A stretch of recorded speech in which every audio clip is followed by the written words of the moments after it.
Nagbubukas ang pelikula kay Mia, isang matagumpay na abogado ng depensa at ang kanyang asawa, na si Cal, ay nakakaranas ng mga problema sa kanilang pagsasama. Kasama sa mga isyu ang emosyonal na koneksyon ni Cal sa isang kasamahan noong bata pa at ang kanyang matibay na relasyon sa kanyang ina at kapatid na nagmumungkahi na hindi si Mia ang kanyang pangunahing prioridad. Sa isang sesyon ng pagpapayo, biglang umalis si Cal upang tawagan ang kanyang may sakit na ina na iniwan si Mia para tapusin ang sesyon ng mag-isa. Sa kabila ng emosyonal na pagsasama nila ni Cal at ang sakit ng kanyang ina, si Mia ay nakikipagbuno sa pag-iingat ng kanyang mga lihim at pamamahala ng mga gastos. Sa pagdiriwang ng ika-6 na kaarawan ng ina ni Cal, plano ni Mia na makayanan ang pag-inom ng matapang na inumin bago harapin ang kanyang mapaghamon na biyenan na si Azalea. Agad na nahirapan si Azalea nang makita si Mia na nagbibiro tungkol sa kanyang pagiging maagap at nagpahiwatig sa kanyang potensyal na magiging susunod na asawa ni Cal. Nandoon din ang malapit na kaibigan ni Cal noong bata pa, nakaupo sa tabi niya ayon sa pagpupumilit ni Azalea, isang sitwasyong ayaw ni Mia. Nagulat si Mia kay Cal na nagbigay ng mamahaling regalo para sa kanyang ina na binili niya gamit ang pera ni Mia nang hindi niya nalalaman. Si Mia ay nakaupo sa tabi ng kanyang hipag na si Charlize sa isang pagtitipon ng pamilya, nakasal sa kapatid ni Cal na si Ray. Naging hindi komportable ang pag-uusap ng ibunyag ni Charlize ang pagbili ng mga painting ng isang pintor na nagngangalang Zaire na ikinagalit ni Ray. Habang nagmamaneho pa uwi, humingi ng paumanhin si Cal kay Mia para sa pagbili ng relo at inamin na ibinenta niya ang kanilang piano para mabili ito. Binibigyang katwiran niya ito sa pamamagitan ng pagbanggit na hindi dapat isipin ni Mia ang pagbebenta nito dahil hindi na niya ito ginagamit. Idiniin ni Cal ang kanyang hangarin na suportahan ang kanyang may sakit na ina na naging haligi ng lakas para sa kanya. Kinabukasan sa trabaho, nakatagpo ni Mia si Zaire, isang pintor na inakusahan ng pagpatay. Isinalaysay ni Zaire ang mga pagsalakay ng pulisya na puminsala sa kanyang mga kinumisyon na mga likhang sining at mariing itinanggi ang mga paratang sa pagpatay na sinisisi ang isang sama ng loob na hawak ng DA. Sa kabila ng mga alalahanin tungkol sa mga salungatan ng interes dahil sa pagiging DA ng kanyang bayaw, iginiit ni Zaire na kunin si Mia at nag-aalok na bayaran siya. Pumayag si Mia na suriin ang kaso at hiniling sa kanya na iwanan ang kanyang impormasyon sa pakikipag-ugnayan sa kanyang sekretarya sa halip na makipagpalitan ng mga numero.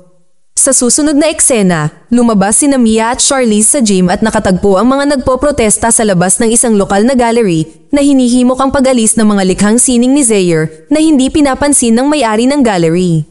Binanggit ni Mia ang kahilingan ni Zaire para sa representasyon at isinasaalang-alang ito habang ang mga tala ni Charlize ay nagpapataas ng interes sa negatibong usapan tungkol kay Zaire. Nang maglaon ng gabing iyon, habang sinusuri ni Mia ang mga file ni Zaire, hinarap siya ni Cal nang malaman niya ang tungkol sa kanyang pagpresenta na kumatawan kay Zaire.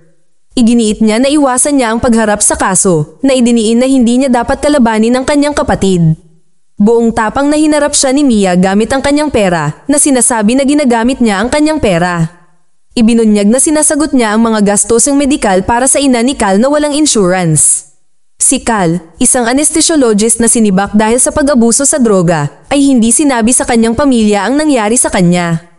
Pagkatapos ng kanilang pagtatalo, nakipagkita si Mia kay Zaire sa kanyang tahanan. Sa loob, nakita niya itong nagpipinta at nakaramdam ng pananabik. Hinihimok siya ni Zaire na mag-explore bago pag-usapan ang negosyo.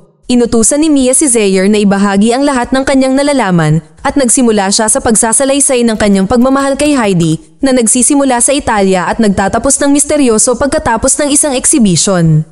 Tinanong ni Mia si Zaire tungkol sa pinangyarihan ng krimen na napansin ng malawak na pagtalsik ng dugo na umabot pa sa ari-arian ng kapitbahay.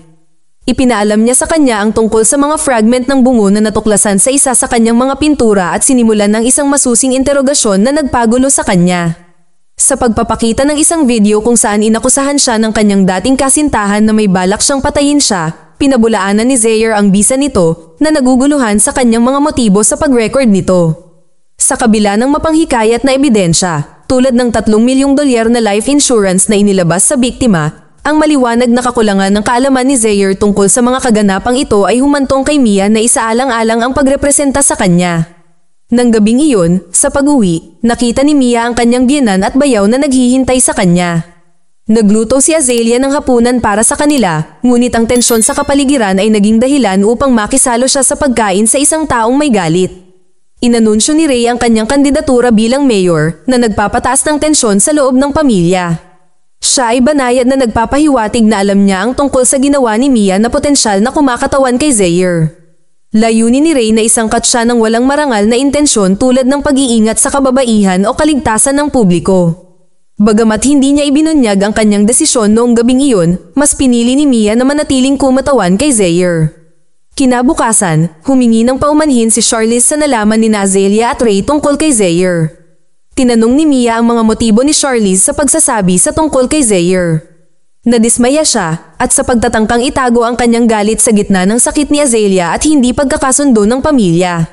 Si Mia ay binisita ni Jimmy, ang kanyang kaibigan noong bata pa, at isang pinagkakatiwalaang pribadong investigador na parang pamilya niya.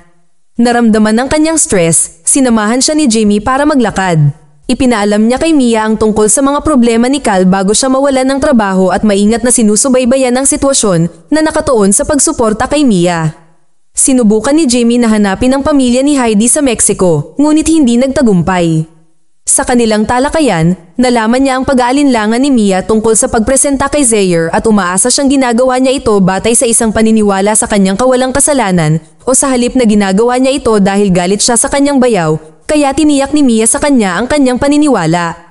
Sa isang pagpupulong kasama ang hukom at si Ray upang tugunan ang mga salungatan, inakusahan ni Ray si Mia na kinuha ang kaso dahil may galit ito sa kanya. Nakapagtataka, pinahintulutan ng hukom si Mia na kumatawan kay Zaire, ngunit binalaan niya silang pareho sa mga kahihinatnan kung magkakamali sila. Kasunod nito, hinikayat ni Jimmy si Zaire sa pag-uusap upang masuri ang kanyang pagkatao. Naglabas si Jimmy ng pahayag mula sa isa sa mga dating kasintahan ni Zaire na naglalarawan sa kanilang matinding sagupaan sa kama, kung saan nagpakita si Zaire ng agresibong pag-uugali. Sinabi ni Zaire na ang mga pagtatagpo ay kapwa at madamdamin. Habang pinagmamasdan si Zaire, napansin siya ni Jimmy na nakangiti habang inaalala ang mga matinding sandali, binanggit na tinapos niya ang mga bagay sa isang kapareha na hindi nakayanan ng intensity. Nang tanungin tungkol sa mga katulad na aktibidad kasama si Heidi, itinanggi ito ni Zaire na binibigyang diin ang kanyang malalim na pagmamahal para sa kanya. Matapos tanungin si Zaire at madama ang panlilinlang, parehong pinagdudahan ni na Jimmy at Mia ang katapatan ni Zaire. Kaya nagpasya si Jimmy na mag-imbestiga pa sa Mexico, habang pinapayuhan ni Mia si Zaire sa pagpapanatili ng isang kapani-paniwalang imahe at binabalaan siya tungkol sa mga potensyal na pagsusuri sa droga. Sa kanilang talakayan, ipinahayag ni Zaire ang kanyang pagmamahal kay Heidi, itinanggi na sinasaktan siya, at minaliit ang kahalagahan ng pahayag ng kanyang ex, kaya tiniyak ni Mia kay Zaire na malalaman ni Jimmy ang katotohanan. Pagkalipas ng ilang araw, nagbigay ng update si Jimmy kay Mia sa kanyang mga nalaman. Binabanggit ang mga mahirap na hamon sa paghahanap ng pamilya o mga talaan ng kapanganakan ni Heidi. Sa kabila ng mga hadlang, nananatiling nakatuon si Jimmy sa paghahanap. Pagkatapos, tinanong ni Mia si Zaire tungkol kay Rene Carter, ang may-ari ng gallery kanina. Inihayag ni Zaire na sinuportahan ni Rene ang kanyang karera sa sining at ikinokonekta siya sa mga maimpluwensyang tao, ngunit naging bitter siya nang iwan siya nito para sa ibang tao matapos makamit ang tagumpay. Sinubukan ni Zaire na magkaroon ng personal na koneksyon kay Mia, ngunit ibinalik niya ang pag-uusap sa pangunahing paksa. Sa pag-unawa sa pakikibaka ni Zaire na hindi napapansin, ibinahagi niya ang kanyang mga hamon sa kanyang asawa at biyenan. Sinamantala ni Zaire ang sandaling ito at hinikayat si Mia na ipahayag ang kanyang damdamin sa pamamagitan ng sining na ginagabayan siyang magpinta ng mga alon sa kulay asol. Hindi komportable sa kanilang closeness, nagdahilan si Mia na kailangan niyang umalis, binanggit ang tren na dapat niyang maabutan. Nag-alok si Zaire na ihatid siya pauwi sa kanyang motorsiklo, ngunit pinili niya ang sumakay ng Uber upang mapanatili ang distansya. Habang nasa tren, pinag-iisipan ni Mia ang kanyang mga talakayan kay Zaire, lalo na ang mga intense na digmaan na idinitalye mula sa kanyang file.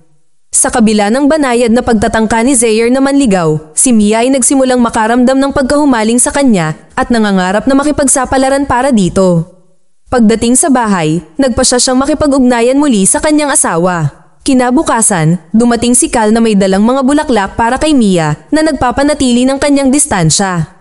Sa kanilang pag-uusap, nag-ambala sila ni Zaire sa pamamagitan ng paghawak sa kanyang likod, sinusubukang ipakilala ang kanyang sarili kay Cal na walang interes at umalis. Nang tanungin ni Zaire kung bakit hindi bumisita si Mia sa kanyang lugar, ipinaliwanag niya ang kanyang kagustuhan na makipagkita sa opisina para sa mas mahusay na pagtutok. Nagpahayag si Zaire ng discomfort sa atensyon ng media at iginiit na makipagkita sa kanyang lugar sa kabila ng payo ni Mia. Kinabukasan, binisita ni Mia si Zaire sa kanyang lugar kung saan inihayag niya ang kanyang nararamdaman para sa kanya at pinuri ang iba't ibang aspeto niya. Sa kabila ng kanyang mga pagsulong, idinirekta ni Mia ang pag-uusap tungkol sa kaso. Dahil sa pakiramdam na tinanggihan, nag-open si Zaire tungkol sa kanyang mga isyu sa pagtitiwala at nagmungkahi na maghanap ng bagong abogado. Biglang nagpa siya si Zaire na sumayaw, hindi pinapansin ang mga alalahanin ni Mia na makita siya. Hinimok niya itong umalis dahil plano niyang umalis. Saglit na nag-aalangan, nagpa siya si Mia na sundan siya pababa sa isang madilim na hagdan patungo sa isang makulay na party na nagaganap sa ibaba. Kinabukasan, nakipagkita muli si Mia kay Zaire at humingi siya ng tawad. Binigyang diin ni Mia ang kanyang pagnanais na mapanatili ang profesionalismo at magtakda ng mga hangganan. Tinanong ni Zaire ang kanyang mga hangganan at sinubukang halikan ang kanyang leeg, ngunit hindi siya nag-iisa noong gabing iyon. Nang umalis si Mia para bigyan siya ng privacy, nasulyapan niya ang isang painting, isang larawan ng kanyang mukha. Samantala, muling nagsagawa si Zaire ng mga intimate activity kasama ang ibang tao, tinitiyak na pinapanood ito ni Mia habang sinusubukan niyang umalis. Hinahayaan lang niya itong umalis kapag nagpasya na siya. Pagkatapos ng nakakabagabag na pagtatagpo na ito, nakatanggap si Mia ng larawan mula kay Jamie na nagpapakita kay Cal kasama ang kanyang kaibigan noong bata pa na pumapasok sa isang silid ng hotel na labis na ikinagalit niya. Determinado, bumalik siya sa lugar ni Zaire kung saan nagbahagi sila ng intimate na sandali na humantong kay Mia na sumakay sa kanyang motorsiklo kasama niya at nakipag-ugnayan sa higit pang intimacy. Maya-maya, nakita ni Mia ang painting niya sa ibabaw ng kama ni Zaire na sumisimbolo sa pagkahumaling sa kanya ni Zaire. Si Mia, na walang kamalay-malay sa mga kahihinatnan, ay nasangkot sa isang relasyon na maaaring mapahamak ang kanyang karera. Sa isang fast forward, dumating si Mia sa trabaho upang makita si Charlize at ang kanyang asawa na sabik na naghihintay sa kanya. Sa una ay hindi pinapansin ni Mia ang mga alalahanin ng kanyang asawa hanggang sa banggitin ni Charlize ang Winston Hotel na inihayag na ang lahat ay naroroon para sa kalusugan ni Azalea. Nakonsensya, binisita ni Mia si Zaire para magbitiw bilang kanyang abogado at isinangguni siya sa ibang tao. Sa kabila ng katiyakan ni Zaire sa kanilang lihim na sandali, nagpasya siyang wakasan ang kanilang propesyonal na relasyon. Pagkatapos, nakipagkita si Mia kay Rene, nalaman ni Mia ang tungkol sa mga manipulative pattern ni Zaire, kasama ang paggamit niya ng sining para kontrolin ang mga babae. Katulad ni Mia, naranasan din ni Rene ang mga naranasan ni Mia, kung saan si Zaire ay gumagamit ng mga katulad na taktika ng pagpipinta ng mga larawan at pagsasabit ng mga ito sa itaas ng kanyang kama. Nabalisa, tumungo si Mia sa lugar ni Zaire at inalis ang mga larawan at natuklasan niyang gumagawa siya ng bagong painting na nagtatampok ng maraming larawan bago ang kay Heidi, nakahawig ng kanyang artistikong paglalakbay. Matapos bumisita sa bahay ni Ray, umuwi siya ng bahay kasama si Cal, naramdaman agad ni Mia ang tensyon sa silid. Pinaghihinalaan siya ni Ray at Azalea at ipinwesto ni Ray si Cal sa tabi niya. Alam nila na nagulat si Mia ng hindi naangkop na relasyon sa kliyente sa hukom, nagalinlangan si Ray na nagodyok kay Mia na ibunyag ang sitwasyon kay Cal. Sinubukan ni Charlize na ilihis ang sitwasyon, ngunit pinatahimik siya ni Ray habang pinupuna ni Azalea si Mia at nagmumungkahi na hindi siya karapat-dapat para sa kanya. Hinimok ni Cal si Mia na maging tapat na humantong kay Mia na aminin ang kanyang relasyon kay Zaire. Nag-react si Cal sa pamamagitan ng pagkagalit at pagtatanong kay Mia, sa kalaunan ay umamin sa kanyang mga pakikibaka sa pagkawala ng trabaho at rehab. Sa kabila nito, sinundan ni Charlize si Mia sa labas upang mag-alok ng suporta, kahit na tinawag siya pabalik sa loob ng kanyang asawa na iniwan ang kanilang pag-uusap na hindi natapos. Sa susunod na eksena, natagpuan ni Mia ang kanyang sarili sa Guatemala, nanunood ng balita sa TV. Ibinunyag ng ulat na tinanggap ni Zaire ang isang plea deal sa pagkakataon ng parol. Nakipag-ugnayan si Jimmy kay Mia na nag-aalala tungkol sa kanyang kapakanan at kay Cal na binanggit ang pagbabalik ni Cal sa counseling. Sa kabila ng pag-aalala ni Jimmy, inilipat ni Mia ang pag-uusap, nangako na magche-check-in mamaya. Habang nagja-jogging, hindi inaasahang nakatagpo ni Mia si Heidi na pinaniniwala ang namatay na pagkatapos ay ninakaw ang telepono ni Mia pagkatapos ng maikling habulan. Nadismaya sa kawalan ng tulong ng pulisya, nakipag-ugnayan si Mia kay Charlize na humiling na kausapin si Ray na ikinagulat nilang dalawa. Ipinaalam ni Mia kay Ray na buhay si Heidi na sinasabing inosente si Zaire. Naalarma si Ray nang malaman ang layunin ni Jimmy na mag-imbestiga na hinimok si Mia na bumalik sa US para sa tulong. Sa kabila ng mga babala, nagpasya si Mia na harapin si Zaire ng mag-isa, isang desisyon na maaaring patunayan na isang malaking pagkakamali. Ang presensya ni Charlize ay nag-aalok ng pagkakataon para sa patnubay, ngunit si Mia ay nagpapatuloy ng mag-isa. Nakipag-ugnayan si Jimmy kay Mia na nagbahagi ng nakakagulat na mga detalye sa pamamagitan ng email na humantong sa kanya sa isang pulang liwanag na silid kung saan natuklasan niya ang mga larawan ni Charlize na inilalahad ang relasyon ni Charlize kay Zaire bilang dahilan sa likod ng determinasyon ni Ray na ikulong siya. Sa gitna ng paghahayag na ito, nilapitan ng biyenang babae si Mia sa pagkukunwari ng pag-alok ng tulong. Ngunit si Mia, nang maramdamang may mali, ay hindi sinasadyang nasira ang kanyang telepono sa engkwentro. Ang pag-uugali ni Ray at Azelia ay nagpapataas ng mga hinala ni Mia, lalo na nang hindi inaasahang inalok siya ni Ray ng inumin. Nagawa ni Mia na send ang email ni Jimmy kay Ray na inilantad ang kasinungalingan ng cancer ni Azelia na hindi alam na ni Ray. Ipinahayag ni Ray ang kanyang hindi pag-aproba kay Mia. Inihayag ang kanyang mga nakaraang pagtutol kay Cal na pakasalan siya.